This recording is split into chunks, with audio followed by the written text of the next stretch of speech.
Hi everyone. మనం Acharya Nagarjuna university state students union secretary వెంకట్తో ఉన్నాము. ఇప్పుడు ప్రజెంట్ గవర్నమెంట్ కావచ్చు, అలాగే పూర్వం ఉన్నటువంటి గవర్నమెంట్ నుండి అసలు అప్పుడు ఎలా ఉంది వీళ్ళు హాస్టల్లో అంటే వెంకట్ వచ్చేసి దాదాపు 5-6 సంవత్సరాలు ఆల్మోస్ట్ యూనివర్సిటీలో ఉంటా ఉన్నాడు. తను డబుల్ పీజీ చేస్తూ ఎంబీఏ ఎంసీఏ అవి కూడా చేసుకుంటూ యూనివర్సిటీలో ఉంటూ అటు వసతి దీవెన కావచ్చు, విద్యా దీవెన కావచ్చు, అది జగన్మోహన్ రెడ్డి గారు ప్రవేశపెట్టిన పథకాలు కావచ్చు, లేదా పూర్వం ప్రతిపక్షాల వాళ్ళు ఉన్నప్పుడు స్టూడెంట్స్కి వాళ్ళు ఏమి ప్రతిపాదన చేశారు, అవి ఎలా ఇంప్లిమెంట్ చేశారు, ఇవన్నీ కూడా మనతో ఆ విద్యా విధానాలకు సంబంధించి అన్ని విషయాలు కూడా షేర్ చేసుకోవడానికి స్టూడెంట్స్ యూనియన్ సెక్రటరీ వెంకట్ మనతో ఉన్నాడు. హాయ్ మా వెంకట్. నమస్తే, ఎలా ఉన్నావు? సో ఇప్పుడు జగన్మోహన్ రెడ్డి గారి ప్రభుత్వం రాకముందు టీడీపీ ప్రభుత్వం ఉన్నప్పుడు ఎలా ఉంది నాగార్జున యూనివర్సిటీలో స్టూడెంట్స్కి సంబంధించి ఫెసిలిటీస్ కావచ్చు, బెనిఫిట్స్ కావచ్చు, అలాగే విద్యా విధానంలో మార్పులు కావచ్చు, అప్పుడు ఎలా ఉంది 2014కి 2019కి, అలాగే 2019 నుండి 2014 వరకు ఈ 10 yearsలో అంటే డివైడ్ అయిన తర్వాత న్యూ ఆంధ్ర ఫామ్ అయిన తర్వాత ఎలా ఉందంటారు? అక్క మనం ముఖ్యంగా చూసుకుంటే డివైడ్ అయిన తర్వాత ఎన్నో ఇబ్బందులు పడ్డాం.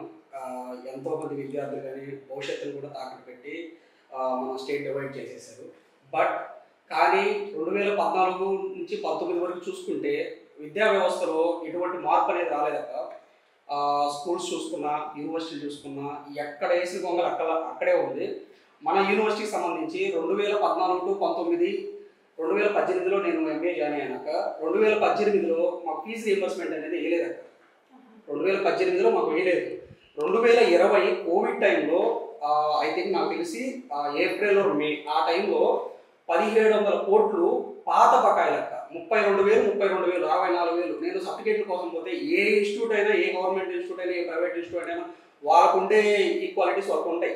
సో వాళ్ళు ఏం చేయాలి, మనం ఫీజు కడితేనే డబ్బులు ఇస్తారు. వాళ్ళకి అకౌంట్లో డబ్బులు వేయకుండా ఏ రకంగా 64,000 ఫీజు తెచ్చి కట్టాలంటే నాకు ఒకసారి ఇది అనిపించింది, అరే 64,000 అడుగుతున్నారు, ఏం చేయాలని. బట్ జగన్మోహన్ రెడ్డి గారు అక్షరాల 1700 కోట్ల పాత బకాయిలు కూడా వేశారక్క. ఇప్పుడు కూడా నా ఆధార్ కార్డు నెంబర్ కూడా చెప్తాను. జేవిడి జగనన్న విద్యా దీవెన కింద నేనేమో జాయిన్ అయింది టీడీపీ గవర్నమెంట్లో 2014 to 19. బట్ నా ఫీజు రీయింబర్స్మెంట్ చేసిన మటుకు జగన్మోహన్ రెడ్డి గారు మన వైఎస్ఆర్సీపీ 1778 కోట్ల రూపాయల ఫీజు రీయింబర్స్మెంట్ పాత బకాయిలు చెల్లించారు.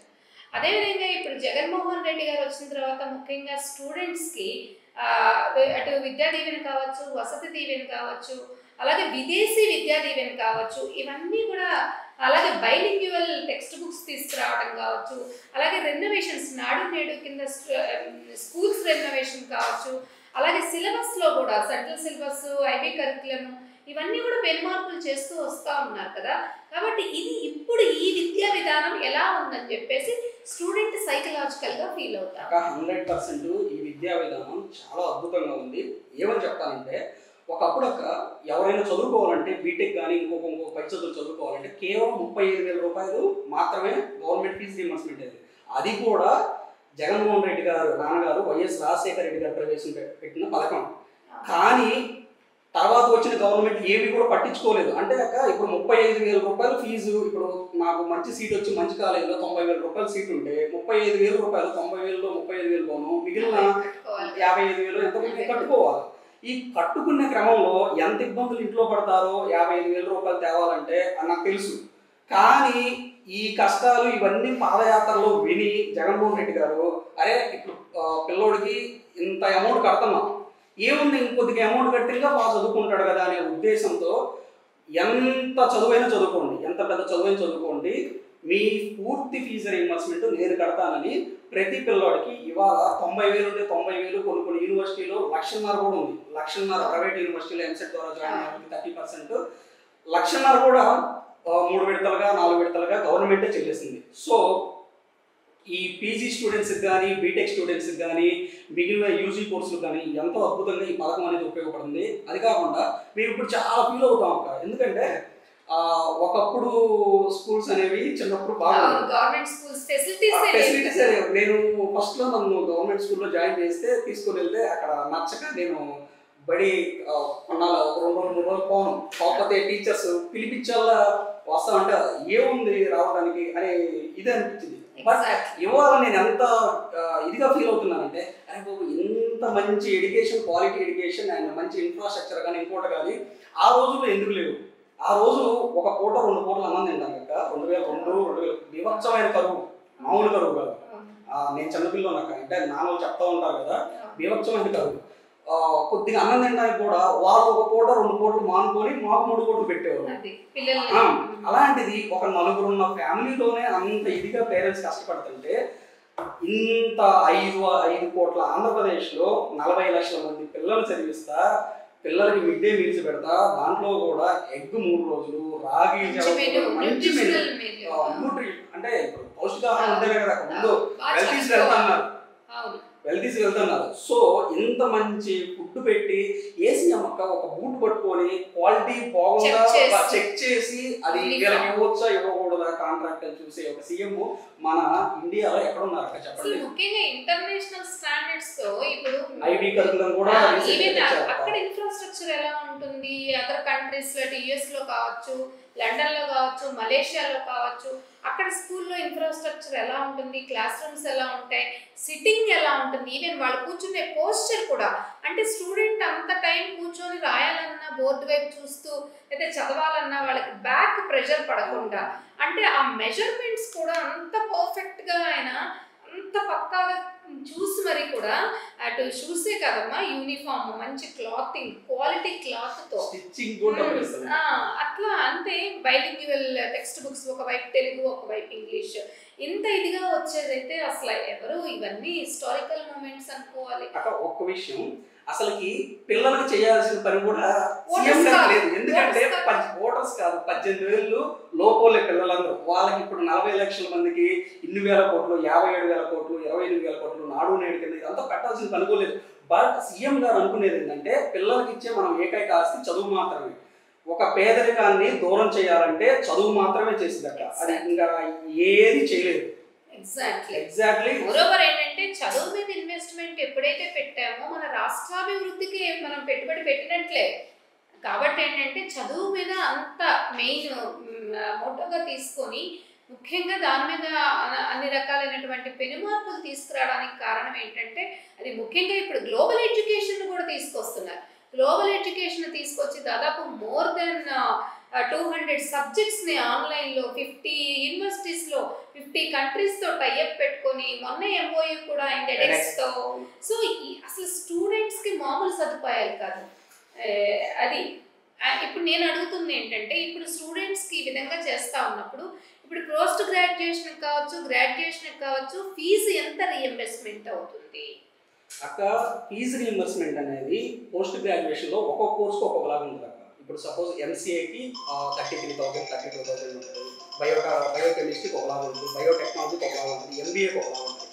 బట్ ఈ ఫీజు ఇంత, ఒక్కొక్క ఫీజు 20,000, ఒక్కొక్క ఫీజు 15,000 కూడా ఉంది. బట్ సీఎం గారు 15,000, 20,000, 30,000 అని ఆలోచించలేదు.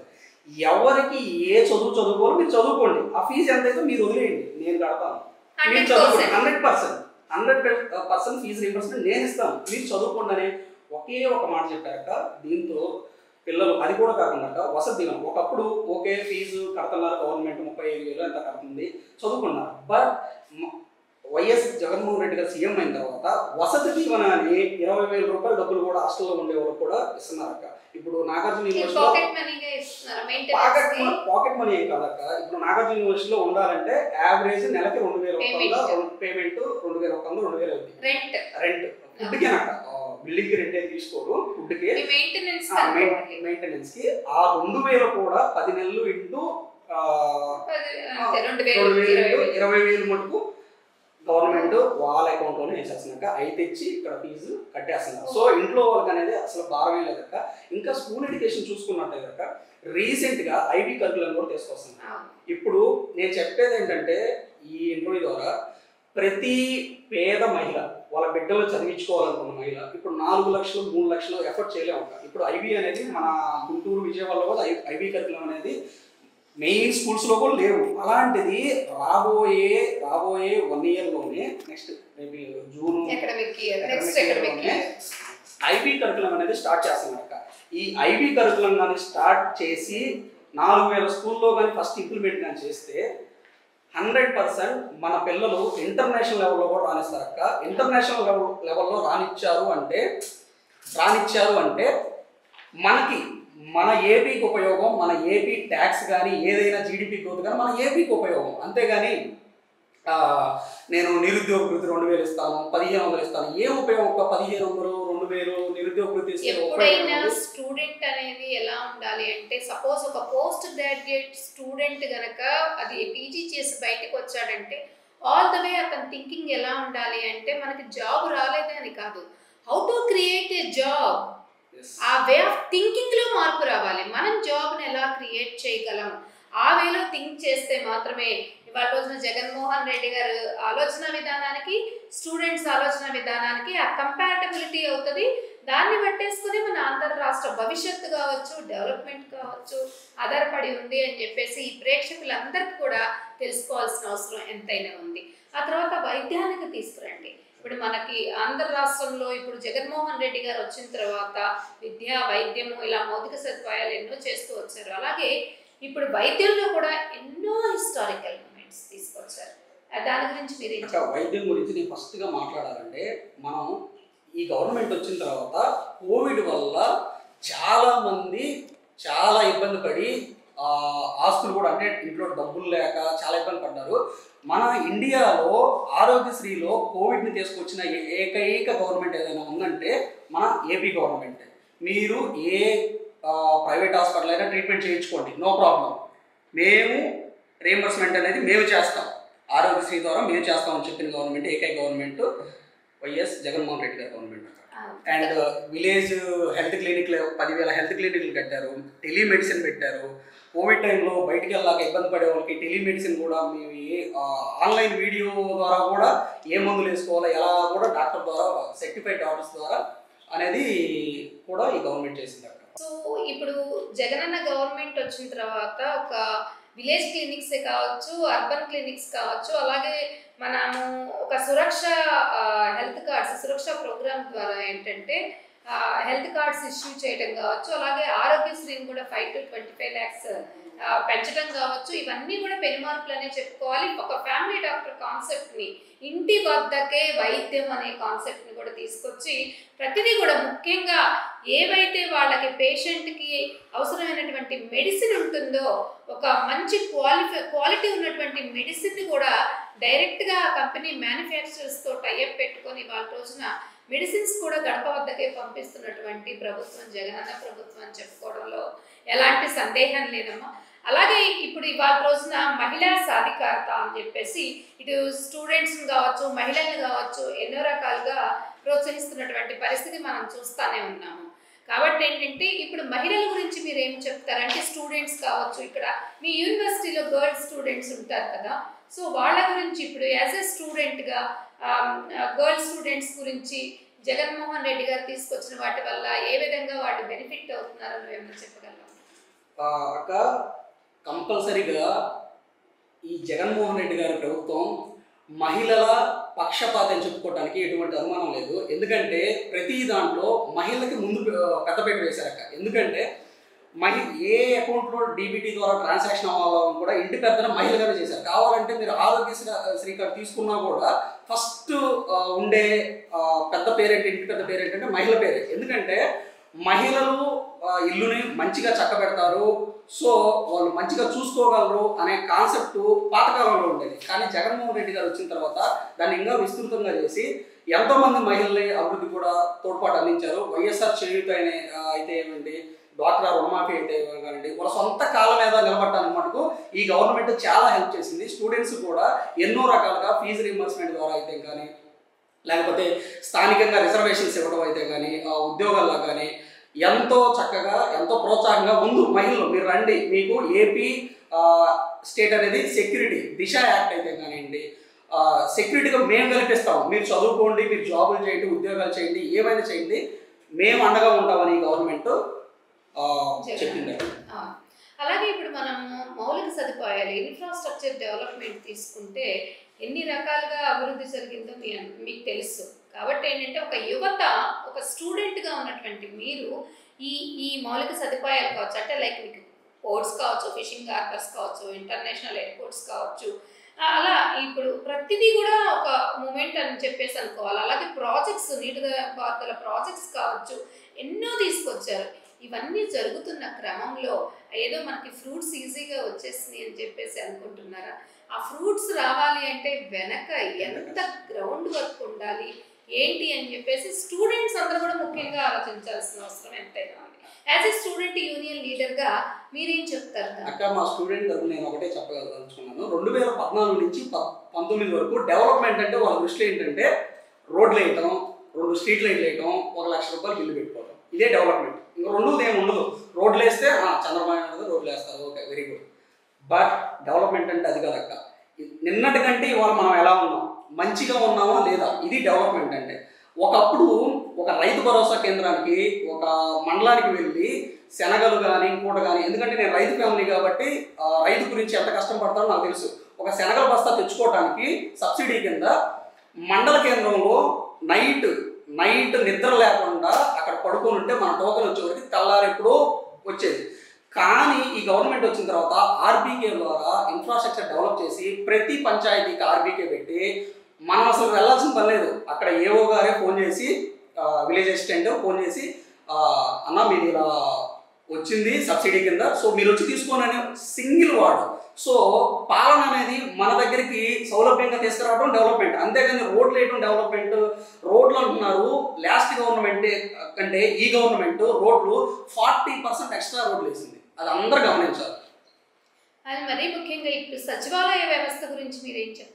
సచివాలయ వ్యవస్థ నాకు జరిగిన ఒక ఇది చెప్తాను. 2014లో నేను ఎంసెట్ రాశాను. ఎంసెట్ రాసినప్పుడు కౌన్సిలింగ్కి వెళ్తే ఫీజు రీయింబర్స్మెంట్ నో అని పెట్టారు. ఎందుకు సార్ నో అని పెట్టారంటే మీకు ఇన్కమ్ సర్టిఫికేట్ లేదన్నారు. నేను ఇన్కమ్ సర్టిఫికేట్ కోసం ఎంఆర్ఓ ఆఫీస్లో పోయి దరఖాస్తు చేసుకుంటే ఏమయ్యా 2 నెలలు ఏంటి అప్పుడే వచ్చిద్దా అన్నారు. నాకు ఏం చేయాలో తెలియక ఒక 4 రోజులు 5 రోజులు తిరిగినా రాలేదు. కానీ 15 రోజుల తర్వాత 20 రోజుల మధ్యలో ఇన్కమ్ సర్టిఫికేట్ వచ్చింది. 6 లోపు కౌన్సిలింగ్ అయిపోయింది. 2014లో ఒకే ఒక కౌన్సిలింగ్ జరిగింది. ఎందుకంటే మన ఆంధ్ర రాష్ట్ర విభజన జరగడం వల్ల రెండో కౌన్సిలింగ్ అనేది నిర్వహించలేకపోయారు. సో కొన్ని అనివార్య కారణాల వల్ల నిర్వహించలేకపోయారు.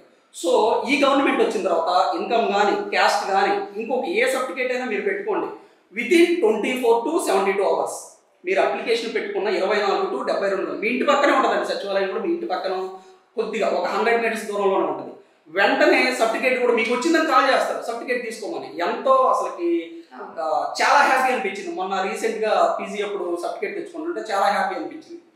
అసలు సురక్ష ప్రోగ్రామ్ ద్వారా పెండింగ్లో ఉన్న ప్రతి ఇంటికి గవర్నమెంట్ కార్డ్స్ ఏవైతే ఎలిజిబుల్ నుండి వాళ్ళకి రాలేదో, ఇంటింటికి గడప గడప ప్రోగ్రామ్ పెట్టి మరి సురక్ష ప్రోగ్రామ్ ద్వారా అన్ని ఎలిజిబుల్ ఉన్నటువంటి అన్ని గవర్నమెంట్ రిలేటెడ్ కార్డ్స్, ఆరోగ్యశ్రీ కావచ్చు, రేషన్ కార్డు కావచ్చు, ఆధార్ కార్డు కావచ్చు, what ever it is, death certificate, birth certificate, what ever it is pending ఏవైతే ప్రతి ఇంటికి ఉన్నాయో అసలు విత్ ఇన్ స్పాన్ ఆఫ్ 24 అవర్స్లో ఇచ్చేయడం జరిగింది. నేను దీనికి ఒక జరిగిన సంఘటన చెప్తాను. ఈ సురక్ష ప్రోగ్రామ్ ద్వారా లాస్ట్ టైం ఏం జరిగిందంటే, మా ఊర్లో ఒక అతను ఇలా నాది ఆరోగ్యశ్రీ కార్డు లేదమ్మా ఏంటి పరిస్థితి అది అని నన్ను అడిగాడు. నాకు తెలిసిన సమాచారం ప్రకారం నేను ఏం చేశానంటే, ఒక నాన్నగారికి ఏదో సంథింగ్ సర్జరీ ఏదో చేసుకోవాలని ఇదిగా ఉంటే అడిగారు. బట్ నేనేం చేశానంటే, ఈ వాలంటీర్కి ఒకసారి మనోడు మాట్లాడుకో ఏదో జరిగింది, నేను ఫోన్ చేసి ఏంటి పరిస్థితి అంటే, మనోడు మేడం కరెక్ట్గా 18 అవర్స్లో కార్డు తెచ్చిస్తే ఫస్ట్ వాళ్ళు తంబే ఇచ్చుకొని రిజిస్ట్రేషన్ చేయించుకొని ఆరోగ్యశ్రీ నెంబర్ చెప్తే తర్వాత రోజు ఆరోగ్యశ్రీ సబ్మిట్ చేస్తే పూర్తి ఆరోగ్యశ్రీ మొత్తం ఆరోగ్యశ్రీ ద్వారానే చేశాను మేడం. సో గవర్నమెంట్ అనేది ప్రజలకి ఎంత చేరువ కావాలో అంత చేరువైంది. సో ఈ ప్రోగ్రామ్ ద్వారా నేను చెప్పేది ఏంటంటే, ఇంటర్వ్యూ ద్వారా వై నాట్ 175, వై నాట్ 200 వస్తాయి.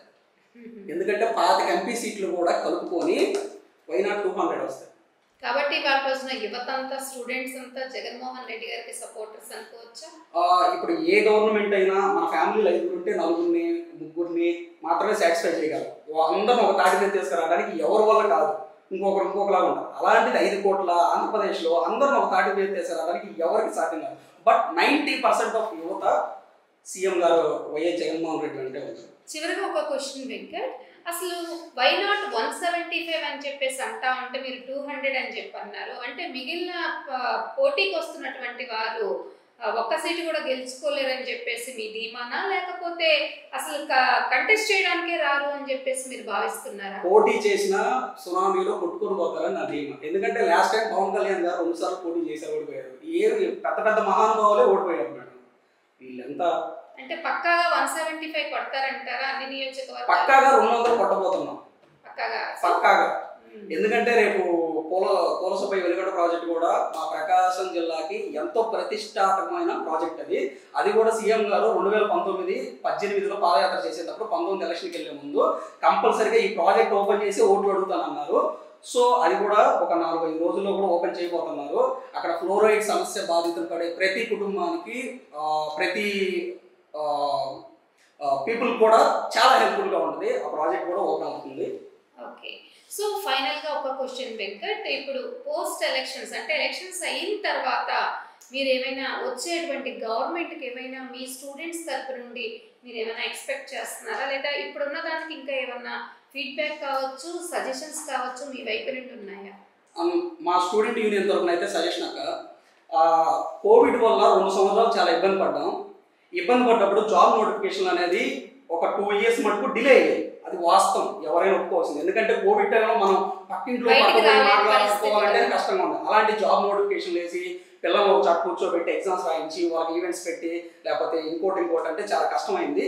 సో తర్వాత మళ్ళీ నోటిఫికేషన్లు ఎస్ఐ కానీ కానిస్టేబుల్ కానీ మన డిఎస్సి కానీ గ్రూప్ 1 కానీ గ్రూప్ 2 కానీ ఇవన్నీ వరుసగా పడతానే ఉన్నాయి. సో ఈసారి జగన్మోహన్ రెడ్డి గారు కంపల్సరిగా ప్రతి జనవరి 1వ తారీఖున జాబ్ నోటిఫికేషన్ అనేది రిలీజ్ చేయాలని మా స్టూడెంట్ యూనియన్ తరఫున మేము కోరుకుంటున్నాం. So every year notification you are expecting from the government? yes, ఎందుకంటే కొంతమంది ఏజ్ రిలాక్సేషన్ అయ్యే వాళ్ళు కూడా ఉంటారు కాబట్టి వాళ్ళని దృష్టిలో పెట్టుకొని కోవిడ్ అయిపోయింది అదంతా ఓకే ప్రెసెంట్. ఎందుకంటే ఒకప్పుడు అంటే గవర్నమెంట్ ఏం చేస్తుందో చెప్పుకోవాలి కాబట్టి అందరిని ఓట్లు అడగాలి. బట్ ఇప్పుడు అది హార్డ్ వర్క్, ఇప్పుడు స్మార్ట్ వర్క్. ఎందుకంటే గవర్నమెంట్ ఏం చేసిందో ప్రతి ఇంటికి తెలుసు. ట్రాన్స్పరెంట్ గవర్నమెంట్, లీడింగ్ అంతా కూడా ట్రాన్స్పరెంట్ గా ఉంది. ఒకప్పుడు డబ్బులు నాయకుల చేతిలో పోయాయి, ఇప్పుడు ప్రజల డబ్బులు ప్రజలకే వెళ్తాయి. Excellent answer. సో చూసారుగా మనకి student union secretary Nagarjuna university Venkat ఎంత చక్కగా స్టూడెంట్స్ ఏం ఎక్స్పెక్ట్ చేస్తున్నారు, అలాగే ప్రజెంట్ గవర్నమెంట్ ఎలా ఉంది, అలాగే ప్రీవియస్ గవర్నమెంట్లో ఉన్నప్పుడు వాళ్ళు ఎలాంటి బాధలు అనుభవించారు, అలాగే ఎలక్షన్స్ అయిన తర్వాత జాబ్ నోటిఫికేషన్ ఎలా కావాలి స్టూడెంట్స్ అని చెప్పి అనుకుంటా ఉంటారు. ఇవన్నీ కూడా తను ఎంత చక్కగా మనకి వివరించాడో ఒక యువత తరపున మనందరం కూడా చూసాము. డెఫినెట్గా మీ అందరూ కూడా ఇప్పుడు వెంకట్ ఏదైతే షేర్ చేశాడో అది మీరందరూ కూడా మీ వాల్యుబుల్ ఏవైతే ఫీడ్బ్యాక్ ఉందో మీ అందరూ కూడా మీ సోషల్ మీడియాలో ట్వీట్ చేయాలి అని చెప్పేసి ప్రతి ఒక్కరిని కూడా కోరుకుంటా ఉన్నాను. Thank you so much Venkat.